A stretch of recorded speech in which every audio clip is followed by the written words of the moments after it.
जय हिंद मेरे प्यारे बच्चों, नमस्कार। तो प्यारे बच्चों, फाइनली युद्ध का यूनिटेशन आ गया और एक दिन लेट, लेकिन नीट का पेपर है एक दिन पहले।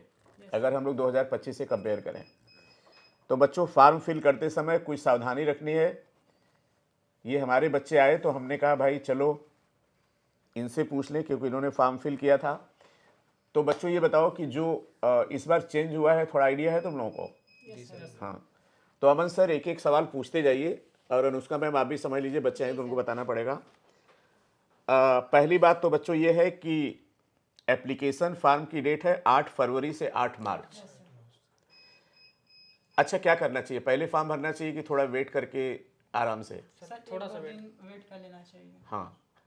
अच्छा, एक चीज़ बच्चे जो गलती करते हैं, हमने पिछले सालों में देखा है कि वो कहीं कैफ़े पे गए और कैफ़े को सब दे दिया, उन्होंने भर दिया और सबमिट भी डाल दिया। तो एक सबसे इंपॉर्टेंट बात है, सबमिट का बटन दबाने से पहले 4-6 बार उसको देख लें कि सारी इन्फॉर्मेशन सही फिल है कि नहीं। क्यों अमन सर? जी सर। तो 8 फरवरी से 8 मार्च तक की डेट है और जल्दबाजी बच्चे न करें।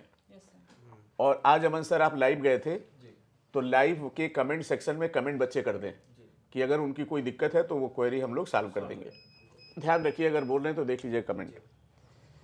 अब तो 1 महीने का पूरा टाइम है, ठीक है। दूसरा सवाल है कि जो डॉक्यूमेंट लगेंगे उसमें 10th और 12th की मार्कशीट होती है क्या? Yes sir. अच्छा बच्चों, 10th और 12th की मार्कशीट में एक बात ध्यान से देख लें कि जो नाम मार्कशीट में है वही नाम आधार कार्ड में मम्मी पापा का होना चाहिए। मिस्टर, मिसेस, श्रीमती, ये सभी देख लें, है ना? स्पेलिंग वगैरह भी अच्छे देख लें। अच्छा, इस तरह की तुम लोग काउंसलिंग कोई प्रॉब्लम आई थी अगर किसी बच्चे का आधार कार्ड में कुछ और था, मार्कशीट में कुछ और था? Yes sir. सर हमारे साथ के एक लड़का था, उसने अपने दोस्त के ईमेल से कर दिया। अब बाद में नहीं, ईमेल आईडी नहीं, नाम की बात है। अगर आधार और मार्कशीट में अगर नाम में डिफरेंस है, काउंसलिंग कोई ऐसी दिक्कत आई थी क्या? सर मेरे कॉलेज में एक है सहपाठी है, उनका पिताजी का नाम थोड़ा सा चेंज हो गया था। तो एक्सेप्ट कर लिया होगा। एफिडेविट लगने के बाद एक्सेप्ट। हाँ, तो एफिडेविट लगने के बाद, लेकिन उनको चेंज कराना पड़ेगा फिर। हाँ, जी सर। तो मतलब चेंज करा लें तो फालतू में बाद में एफिडेविट वगैरह का चक्कर नहीं आएगा, ठीक है। दूसरा, अगर बच्चा 12th अपेयरिंग है तो 12th की मार्कशीट कोई सवाल ही नहीं होता। अच्छा, इस बार अनुष्का मैम, अमन सर, आधार कार्ड के अपडेट करने की बात आई, तो आधार कार्ड का अपडेशन क्या है ये बताइए। आधार कार्ड में सर ये अपडेशन है कि जो बायोमेट्रिक अपडेट्स होते हैं, जितने फिंगर इंप्रेशन, थंब इंप्रेशन, ये प्रॉपर अपडेट होने चाहिए। साथ ही साथ जो फोटो हम लोग अपलोड करेंगे वो आधार कार्ड की फोटो से मैच करनी चाहिए। इसका सर रीज़न ये है कि अब इस बार फॉर्म भरने में ये आ गया है कि अब लाइव कैमरा ऑन करके। अच्छा, लाइव कैमरा, तो लाइव कैमरे में तो उसी समय की फोटो जाएगी। तो इसका मतलब आधार कार्ड में भी रिसेंट फोटो लगा लें। ऐसा ना हो कि आधार कार्ड में फोटो पता चला 10 साल पहले की है और लाइव तो उसमें थोड़ा चेंज हो ही जाता है, एजिंग मतलब टाइम के साथ। तो बच्चों ये बात बहुत इंपॉर्टेंट है कि आधार कार्ड में जो फोटो लगा रहे हो वो रिसेंट होनी चाहिए, क्योंकि लाइव इस बार फोटो खींची जाएगी, तो दोनों मैच करना चाहिए। यही तो बात है अमन सर, और कुछ बात है? हैं? इसके अलावा और कोई बात? तो ये हो गया आधार कार्ड का अपडेशन और बच्चे ने उसका रीजन भी बता दिया। अच्छा, अब सवाल आता है जो पासपोर्ट साइज की फोटो है वो कितनी फोटो बनानी चाहिए? सर 16+ तो रहना चाहिए, कम से कम 16+, और जो क्योंकि बैकग्राउंड होना चाहिए। तैयारी फॉर्म फिल करने से लेकर कॉलेज पहुंचने तक कई बार फोटो की जरूरत होगी और सेम फोटो बार बार मिलनी चाहिए। आप बैकग्राउंड क्या बता रहे थे? बैकग्राउंड जो होना चाहिए, जो फोटो का पासपोर्ट साइज फोटो होगा वो वाइट होनी चाहिए। अच्छा, जो पासपोर्ट साइज की फोटो होगा उसका बैकग्राउंड वाइट होना चाहिए। सर उस पर नाम और डेट ऑफ, मतलब जब फोटो हम ले रहे हैं। डेट ऑफ फोटो क्लिकिंग होगी। डेट ऑफ फोटो भी हो यस सर, उस पर और उस पर नाम भी हो। आगे लिखते हैं क्या? Yes sir. फोटो हाँ, ठीक है। अनुष्का मैम ये बताइए कि साइज क्या होनी चाहिए? सर फोटो का जो साइज होना चाहिए वो 10 KB टू 200 KB के बीच का। 1000 टू 200 KB।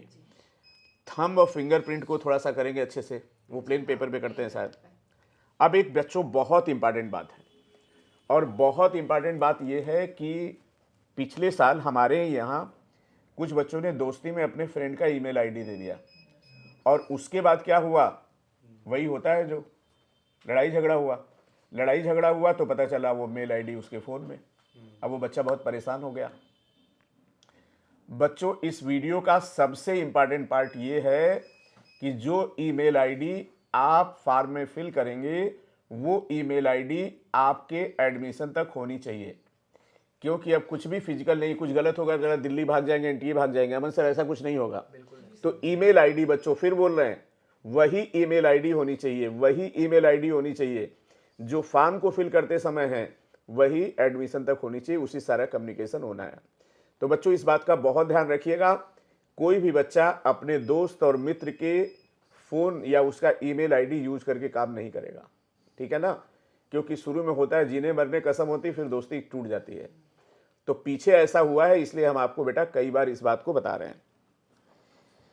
इसके बाद अमन सर एक और कोर्स ऐड हुआ है BSMS का, इसके बारे में हम लोग वीडियो बना देंगे।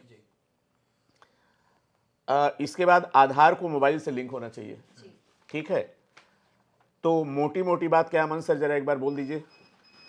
सर फॉर्म की बात करें 8 फरवरी से 8 मार्च, करेक्शन की बात करें 10 से लेकर 12 मार्च के बीच में करेक्शन हो जाएगा। 10th और 12th की मार्कशीट अगर अपीयरिंग है तो 12th में अपीयरिंग डालेंगे वो। आधार कार्ड अपडेटेड होना चाहिए, फोटो करंट की होनी चाहिए आधार नहीं, कार्ड। अपडेटेड का बता दीजिए। हाँ, अपडेटेड का मतलब ये है कि आपकी जो इस समय की करंट फोटो है, ये नहीं कि बहुत ज़्यादा पुराना हो, 5 साल 10 साल, करंट में मतलब साल 2 साल की भी होगी तो चल जाएगी, क्योंकि वो आपकी करंट की फ़ोटो आधार से मैच करेंगे। अगर कोई भी डेटा गड़बड़ होगा तो हो सकता है कि आपका फॉर्म रिजेक्ट कर दें या आपके पास मेल आएगा। तो फिर हमने पूरा एक्सप्लेन किया, वीडियो देख लीजिएगा। उसके बाद अगर हम बात करें पासपोर्ट साइज़ फ़ोटो की, तो कम से कम जैसा कि बताया दोस्तों ने कि 15-16 प्लस फ़ोटो आप रखिए। पासपोर्ट साइज़ 10 से लेके 200 kbps के बीच में होनी चाहिए। उसके बाद सिग्नेचर वाइट पेपर पे, थंब इम्प्रेशन और फिंगर्स 10 आपकी उंगलियों के होने चाहिए। ईमेल आईडी चेंज नहीं होनी चाहिए, जो ईमेल आईडी आप यहाँ यूज़ करेंगे थ्रू आउट द MBBS जब तक करेंगे वो आपके काम आएगी, क्योंकि सिक्योरिटी मनी फीस उसी में।